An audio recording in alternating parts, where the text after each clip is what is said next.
Good evening. It's good to see everyone out. Andy asked me, I think Saturday, to fill in. He was going to be out of town. And to continue our topic that he started on Sunday. By stepping back, this summer we've been looking at stewardship in many different facets and different areas in our lives and how we can use the things that God has blessed us. And many times we think of finances and how being good stewards of that, but stewardship is much, much broader than that. And if you've been in the classes, you know that there are many different ways in which being a good steward reaches into being a Christian. So on Sunday, we started talking about stewardship in the home and the family. And we, I think, ran out of time really fleshing out where Andy was wanting to go, and suggested that, well, I'll just kind of finish that topic tonight. But the more I started studying into hospitality as one specific focused area of being stewards of our home, I thought we probably could spend quite a bit of time on this subject. And so tonight I hope to explore that in more detail and more depth. Now on Sunday, we covered some statistics. Andy presented how many people in America own a home. Today versus 1960, it seems to be fairly stable in the mid 60% of people own a home, which I thought was kind of interesting. And he wasn't necessarily trying to make much of that. And then of those people that owned a home, 90% of those families had at least one vehicle that they could get around with. And again, not much was necessarily meant to be drawn from that, but I'll draw something from that, and maybe you guys can add to it. We're a really prosperous country to have many homes, and those that don't own a home likely are in an apartment, some place to call home, and most of us have some sort of mode of transportation to be able to get around. With that in mind, how can we be good stewards of the things that God has entrusted us with? And first of all, what's our attitude towards those things? He went to several passages talking about, like 1 Timothy 6, 3 through 10, with food and clothing, we should be content. Some people are seeking after gain, seeking after wealth, prosperity, for sordid gain, for gain at the expense of others. But Paul is saying, with food and clothing, we should be content. And we looked at other passages along those lines, the Sermon on the Mount or the equivalent or similar Luke 12 passage, that we shouldn't be worrying about food and clothing, what we're going to eat, what we're going to put on, but rather to seek first his kingdom. We also looked at the inverse in James chapter 2, that if we see a brother or sister in need of daily food and clothing, don't close your heart to that individual. Take care of them. And it's not the point of the conversation tonight, but are we, as Christians, ones looking around and seeing those in need and providing for those needs? Again, in America, we're pretty well off. Homelessness does exist in our country. For better or for worse, our government takes care of those things. But how much greater if we could step in and shine as lights for God to fulfill some of those needs. There are many Christians around the world right now that don't have what we would consider appropriate clothing, appropriate food. And I'll make another plug if you're interested. There is work, there is opportunity to give and help New Testament Christian brethren in Zimbabwe and Africa. And there was a recent update. I don't want to belabor the point, but there are people that need food. And we need to be good stewards of the things that God's given us. Now, in terms of what we have here in America right now, we have homes. How can we use them in a way that honors God or use it to the furtherance of the kingdom? And Andy started talking about hospitality and different barriers that prevent us from being more hospitable. And that's where I'd really like to spend some time and start thinking about. He talked about, number one, hospitality is this love of strangers. He defined it as warmth to strangers. I hadn't heard that before, and I was trying to find where that reference came from. But it's, I think, also appropriate. But just in general, loving and looking out for the well-being of people that you're not familiar with. We are certainly to love our close relatives, to love our close friends. Even Jesus did that when he would spend time with Lazarus, Mary, and Martha, and spend time with his close disciples. But many times over, you see him eating with quote-unquote tax collectors and sinners, and spending time with disciples that were seeking God and the kingdom. But then he started mentioning barriers to hospitality. What gets in the way? And some things that can get in the way are, well, the house isn't ready. The house is not put together. It's not cleaned up. It's not nice enough. Or you can have the opposite extreme. The house is too nice. I don't want people coming in and messing up my stuff, breaking things, damaging things. Time. Be thinking about that. If you have some ideas right now, barriers, raise your hand, share it. Otherwise, be thinking about that as we start considering some passages. Safety. I mean, that's a legitimate concern. There can be some concern about, just who are you inviting into your home? Either from a physical standpoint, from a spiritual standpoint, a negative influence standpoint. What's this going to do to my children when they see that? But on the flip side, if we work on it, prayerfully ask for God's help, it could be very powerful in training and teaching the children to see, okay, this is a person of the world, but look how God can help them with their issues. And so it becomes evangelistic in nature when we open up our homes. It was also mentioned that this is I think, somewhat new area that the deacons are looking at, and Matt Hodge and myself are exploring family hospitality and what that means. And we've had some good conversations and with the deacons and elders recently. How can we foster more of us sharing our lives within the context of each other's homes? And if you were a part of the Titus and Timothy classes, we touched on this at the end of class a little bit. One of the requirements of an elder, of a shepherd, was being hospitable. But then we explored how this is much more than just a requirement for a shepherd to be hospitable. This is every Christian is to be hospitable.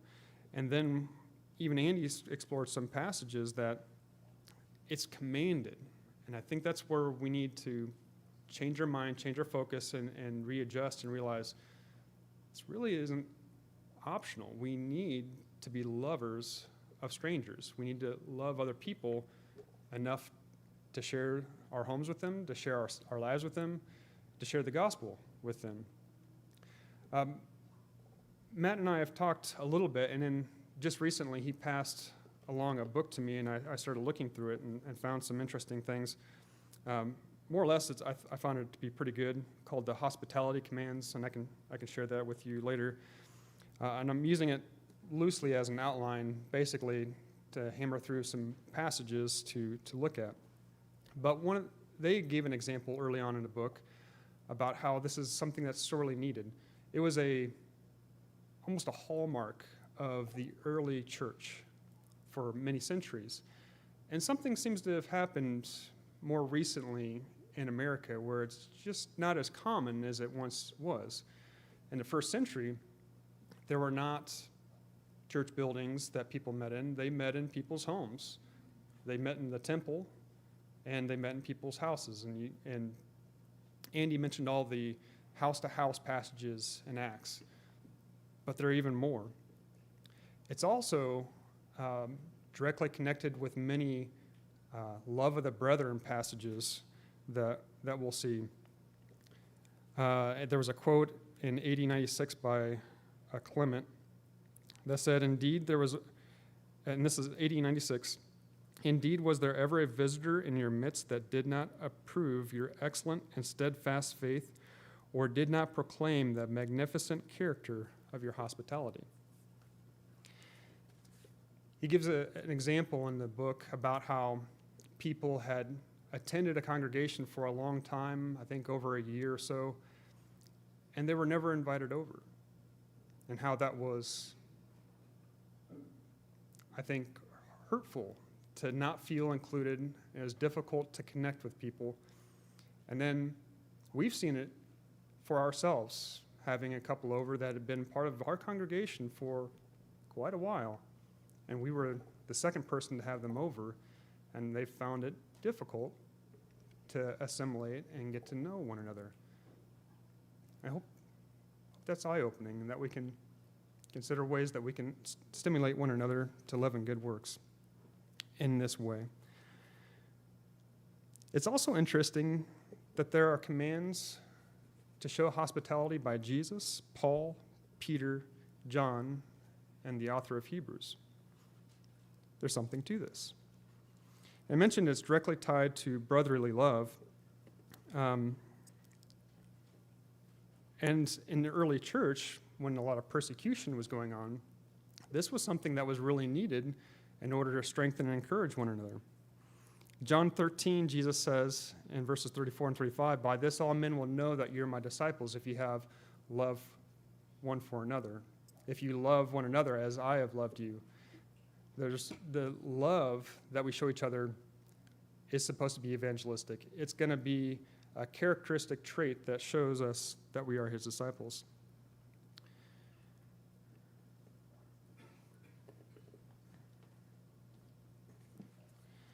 And let's go ahead and, well, before we get there, I'll read one more thing out of this book.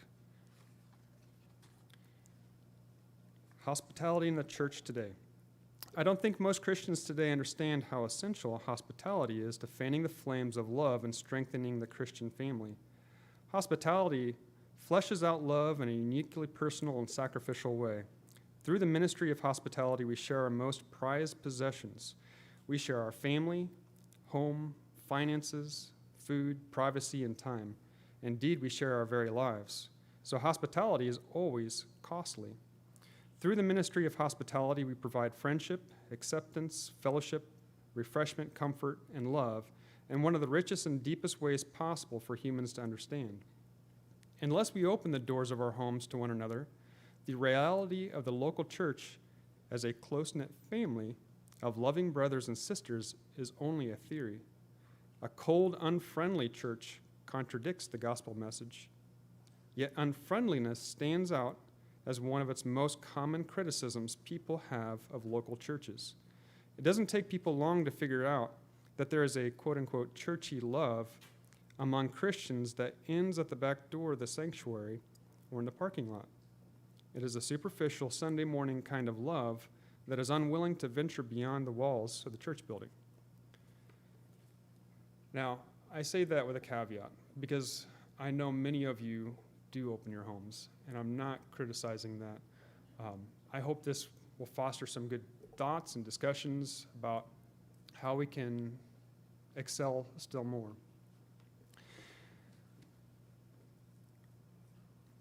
With that in mind, let's look at some passages in Acts chapter 5.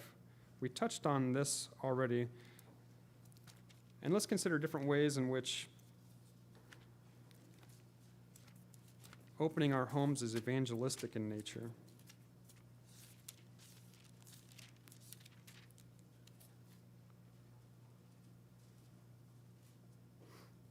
And this was something that Andy mentioned on Sunday. Acts 5:42.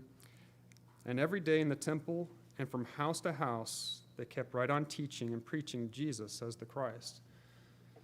The pulpit's not the only place to present the gospel. It's also shared, as we see, from house to house. Do you know where the first Gentile converts were converted?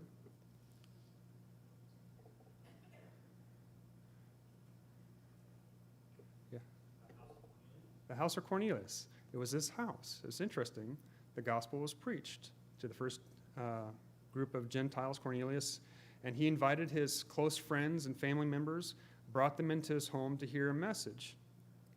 But before that, now I've got to find it. It's in Acts chapter 9 somewhere. Peter himself was staying with Simon the tanner in his house. And maybe somebody can find that. I can't find my notes on that. But anyway, he was staying with Simon the tanner.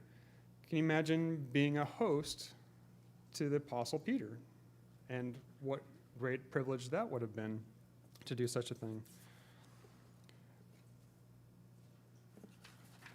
Acts 20:20, we see Paul talking about his time with the Ephesians, how I did not shrink from declaring to you anything that was profitable and teaching you publicly and from house to house.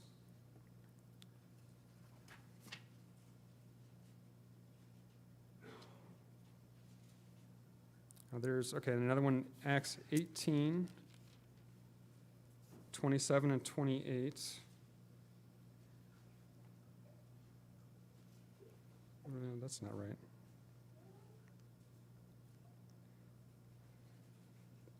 Acts 18, starting in verse 8. Verse 7. Then he left there and went to the house of a man named Titus Justus, a worshiper of God, whose house was next to the synagogue. Crispus, the leader of the synagogue, believed in the Lord with all his household, and many of the Corinthians, even when they heard, were believing and being baptized. And so Paul, if you remember, he was rejected by the Jews, and he goes next door to the house of Titus and stays at his house, sets up kind of home base there in his home. So the home and his hospitality was critical for the Corinthian church in its beginning. Acts 9:43 was Peter staying at Simon the tanner. Acts 16, verse 15, Lydia. I'll start in verse 14. A woman named Lydia from the city of Thyatira, a seller of purple fabrics, a worshiper of God, was listening, and the Lord opened her heart to respond to the things spoken by Paul. And when she and her household had been baptized, she urged us, saying, if you would judge me to be faithful to the Lord, come into my house and stay. And she prevailed upon us. I don't know what all of that means or entails, but I get the sense that they're saying, no, we don't need to stay here, or something to that effect. But she was urging them, no, if you found I'm worthy of this, stay. And it says that she prevailed upon them. I said, okay, we'll stay. And so she was eagerly trying to open up her home to provide for her. Now she's probably doing pretty well, selling purple fabric that was something that you would make a lot of money in, but you're probably really busy. Yet she still presumably took the time to provide for these guests because she saw the importance and the need of providing for these traveling preachers. Any other things that you guys can think of in Acts before we look at other places?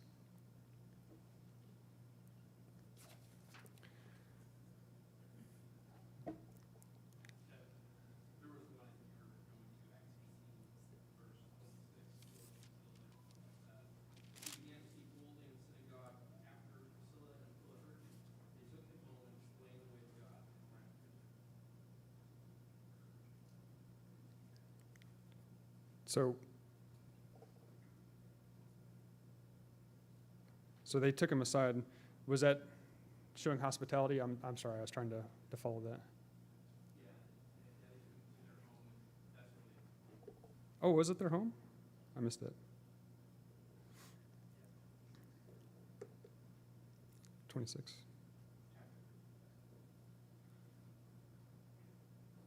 Okay, thank you. So if we look elsewhere in,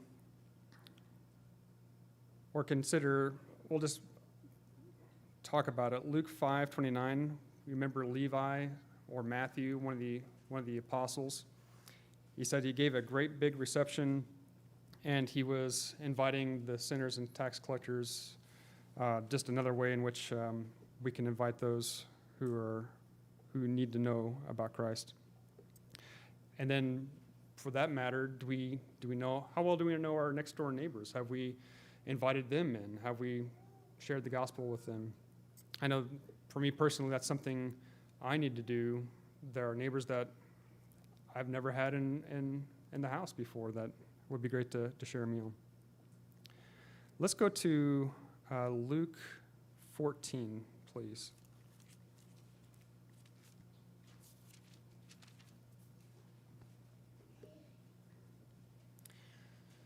Luke 14, starting verse 12, Jesus is speaking. And he also went on to say to the one who had invited him, "When you give a luncheon or a dinner, do not invite your friends or your brothers or your relatives or rich neighbors.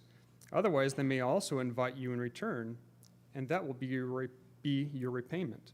But when you give a reception, invite the poor, the crippled, the lame, the blind, and you will be blessed, since they do not have the means to repay you. For you will be repaid at the resurrection of the righteous." So here, it's understood, if you have the means, if you're going to have a luncheon, if you're able to do that, don't just invite your close friends and family. Also invite people, basically, the uninvited of the world, the people that just never get invited. They're more of an outcast. They're people looking for a relationship. They're lonely. They're widows. How many widows do we have that are lonely, that would really love to spend some time with somebody? Could that be what Jesus is getting at, or a specific application for us? Thoughts or questions about that? Yes, Luke. There's a practice at this time that potentially could be addressing it. It's the idea, it's a reference here, allude to, but this is mainly a ploy of classism, where people would invite those with equal standing or higher, and never go down. Mm. And the advantage is, I gain your goodwill with the intention of I am now assumed as being part of your class, or hopefully I get an invitation to your home as well. Mm-hmm. And while there's some potential overlap with today's society, we probably wouldn't go to that extreme, but there is a heart issue that can still remain today.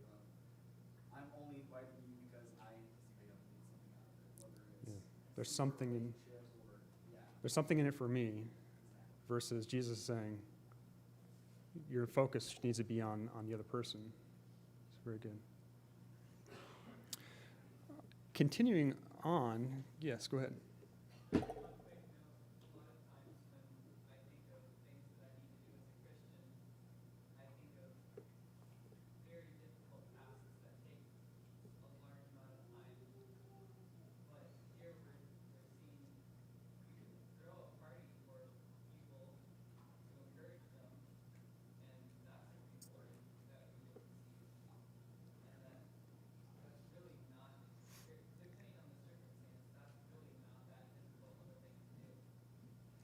And it's interesting, he says, do this, serve and bless these people that can't repay you. And Jesus is making a promise, you'll be rewarded in the resurrection. And I have an idea that payment would be pretty impressive, or pretty worthwhile, or pretty amazing. When you can't get rewarded in this life for something you do, you have to wait until the resurrection, until heaven for it. It's probably a pretty good reward. But continuing on right there in Luke 12, in verse 15 and continuing, when one of those who were reclining at the table with him heard this, he said to him, "Blessed is everyone who will eat bread in the kingdom of God." But he said to him, a man was giving a big dinner, and he invited many. And at the dinner hour he sent a slave to say to those who had been invited, come, for everything is ready now. And I won't read the rest of the parable, but when you step back, the gospel is this dinner invitation.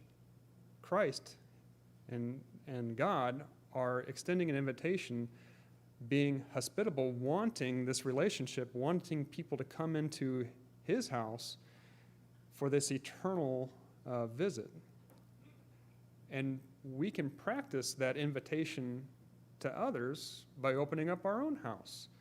Come into my house. You're welcome guests. You can come in and want to share this with you, just like God has been willing to share a relationship with us.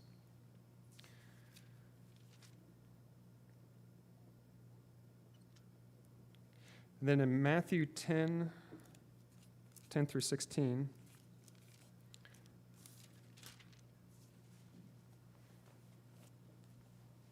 this is where the 12 are sent out and to preach and to teach.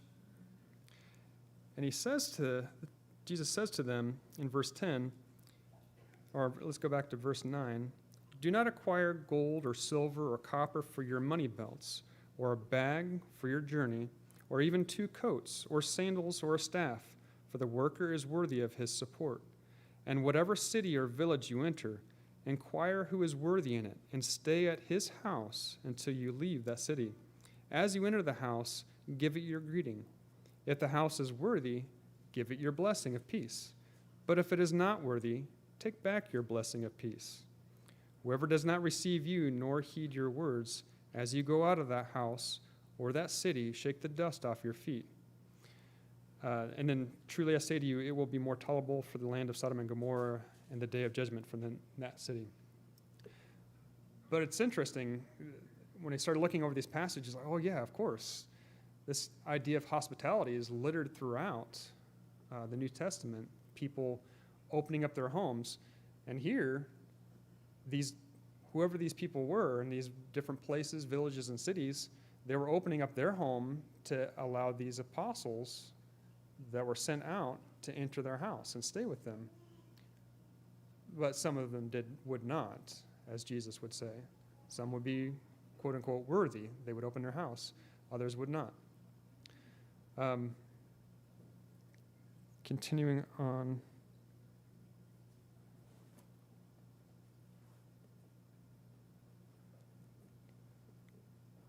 Philemon 22, we won't go there, but Paul in that time is in prison, and he's writing to Philemon and saying, prepare a lodging place for me, for when I'm released, I hope to come to you and hope to stay with you.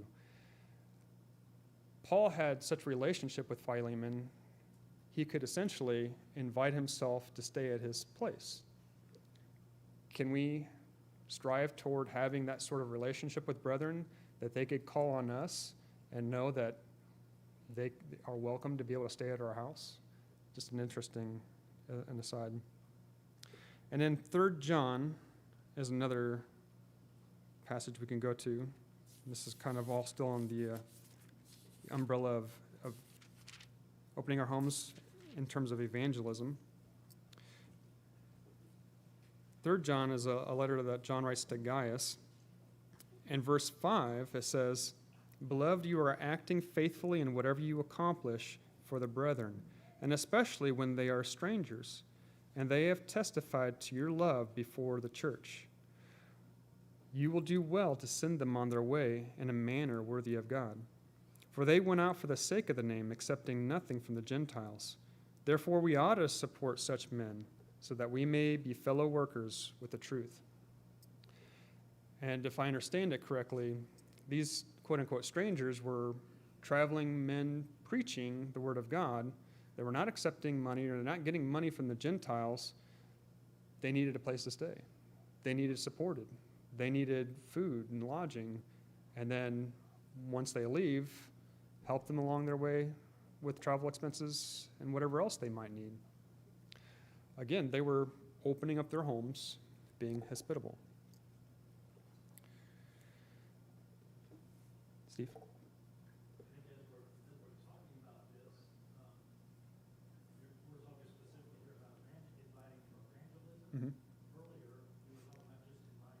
Mhm. And I think in Colossians 4, Paul said, pray for opportunities. Mhm. But as we invite, as we share, as we serve, as we help, I don't know what opportunities that provides to share the gospel or not. But God provides those opportunities. I just need to be involved in the sharing. Cindy, well, you know, this is food for everybody, one time or another. And for coworkers who have been in the hospital or have babies and various things, and I usually get to deliver food, so I benefit as well, getting to know some of our coworkers and their families. But on a couple of occasions, her just generosity in that regard has led to, a year or two later, getting to sit down and talk about spiritual things. That wasn't why she did it in the moment, but we want every interaction to lead sharing Christ. But I don't know what that looks like. So if I'm just generous and sharing and kind and helpful, then God gives us, through His providence, the opportunity, and our relationship growing with people, they might let us in a bit more too. Yeah. I don't know what action or what specific choice I make is going to lead, getting to sit down and look at the gospel together, but that shouldn't preclude me from just sharing. Even Jesus did that. Sometimes He didn't do less at all. He just healed. Mhm. Doing good to all people as you have opportunity. Let's go to Romans 12.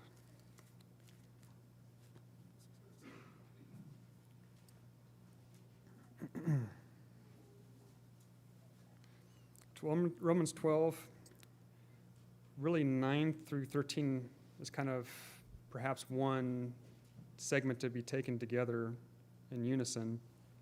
It says, let love be without hypocrisy. Abhor what is evil, cling to what is good. Be devoted to one another in brotherly love. Give preference to one another in honor, not lagging behind in diligence, fervent in spirit, serving the Lord, rejoicing in hope, persevering in tribulation, devoted to prayer, contributing to the needs of the saints, practicing hospitality, or other translations say pursuing hospitality. So there's a whole bunch of things in here in rapid fire succession, but I think they're all underneath the umbrella of verse 10, be devoted to one another in brotherly love. So hospitality is just one of those things, but it's with that expectation that this is what you're striving for, you're pursuing and seeking out. We'll go over to 1 Peter 4 next. 1 Peter 4, 8 through 10 says, above all, keep fervent in your love for one another, because love covers a multitude of sins. Be hospitable to one another without complaint. As each one has received a special gift, employ it in serving one another as good stewards of the manifold grace of God. So that one gets extra bonus points because it uses the word stewardship in there. So, but this is without grumbling or without complaining. It's gladly bringing people in. So the attitude that we have needs to be one that's really focused on the others and the potential good that it could bring about. Just as an aside, and this seems a little bit out of order, but back in Job 31:32, it talked about how, I haven't done this wrong that I'm being accused of. And he says, the alien has not lodged outside, for I have opened my doors to the traveler. So even just an Old Testament reference back there. Let's go to Hebrews 13. I know we're just kind of jumping around, but there's really good passages. Hebrews 13, we mentioned just briefly on Sunday. Starting in verse 1. Let love of the brethren continue. You notice a connection with love and what we're about to read with hospitality? And I completely forgot. I think it's back in the 1 Timothy 4 passage that was one of those love one another passages. And we could spend a whole study on all the love one another passages, but this love one another passage, that one has hospitality. Here, Hebrews 13:1 is love of the brethren, continue. Do not neglect to show hospitality to strangers, for by this some have entertained angels without knowing it. And that's always an interesting thought. What does it mean, some have entertained angels without knowing it? But is that not kind of what Abraham and Sarah did in the Old Testament when they entertained the men that accompanied the Lord? Is that not what Lot did to the men/angels that he invited into his home for protection? Is it not the same thing that happened to Gideon and the parents of Samson? So there are times in which, hey, those people literally did invite angels into their home or into their presence and being hospitable to them.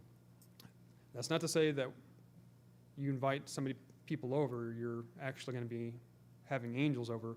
But still, there's an idea of you don't know what good might come when you open your home.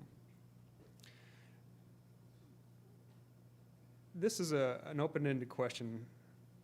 Who would you be really excited about having into your home? You don't necessarily have to answer it unless you want to. This is a little bit of a loaded question. Would you want Christ to come visit you in your home? Would you invite him into your house? Let's go to Matthew 25, and you might be thinking, oh, I know where he's going with this. Matthew 25 is the prophecy of the coming judgment and the separation of the sheep and the goats, verse 33. And verse 34, he'll say to those on his right side, come, you who are blessed of my Father, inherit the kingdom prepared for you from the foundation of the world. Verse 35, for I was hungry, and you gave me something to eat. I was thirsty, and you gave me something to drink. I was a stranger,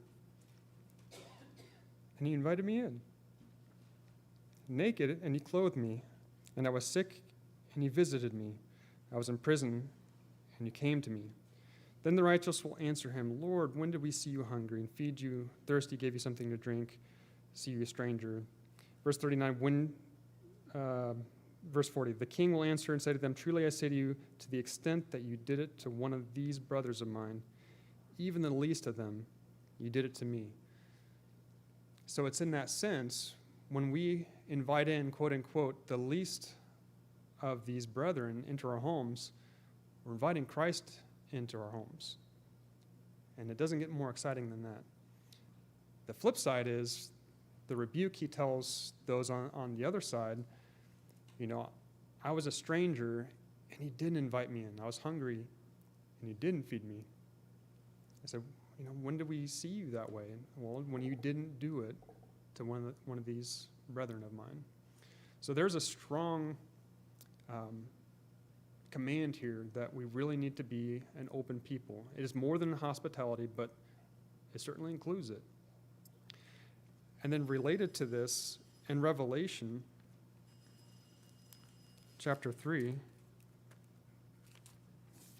to the church at Laodicea, starting in verse 14, starting in verse 15, I know your deeds, that you are neither cold nor hot. I wish that you were cold or hot. So because you are lukewarm and neither hot nor cold, I will spit you out of my mouth. Because you say I am rich and have become wealthy and have need of nothing, and you do not know that you are wretched and miserable and poor and blind and naked. I advise you to buy from me gold refined by fire, so that you may become rich, and white garments so that you may clothe yourself, and that the shame of your nakedness will not be revealed, and eye salve to anoint your eyes so that you may see. Those whom I love I reprove and discipline. Therefore be zealous and repent. Behold, I stand at the door and knock. If anyone hears my voice and opens the door, I will come into him, and will dine with him, and he with me. He who overcomes, I will grant to him to sit down with me on my throne, as I also overcame and sat down with my Father on his throne. He who has an ear, let him hear what the Spirit says to the churches. Again, there's this open invitation, this longing that Christ has to dine with us, to have that relationship with us. How we need to open up to one another. Any other comments before I make one final shift or different area of thought about hospitality? Yes.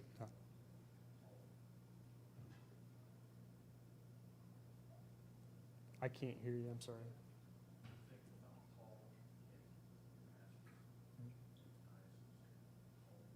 Oh.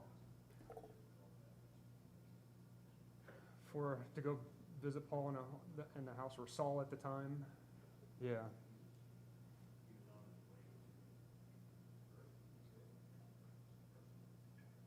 Yeah. That I think gets back to what Don was saying.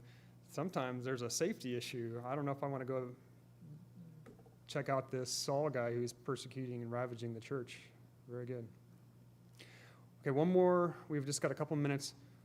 When do we not want to extend hospitality? We might be thinking, well, of course, you always extend hospitality, but would there be a reason not to extend hospitality? 2 John.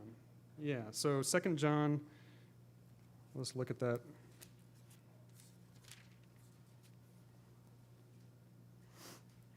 Verses 10 and 11. If anyone comes to you and does not bring this teaching, do not receive him into your house, and do not give him a greeting, for the one who gives him a greeting participates in his evil deeds. And in context, a little bit in verse 7, it says, for many deceivers have gone out into the world, those who do not acknowledge Jesus as coming in the flesh. And earlier than that, talking about those that do not follow in the teaching, do not keep the commandments of Christ, that are sinning willfully, you can't have fellowship with them. You can't open them into your homes.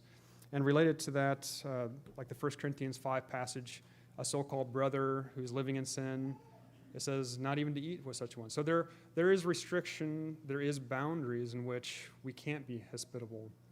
But beyond that, we need to be very open, especially those outside of the church.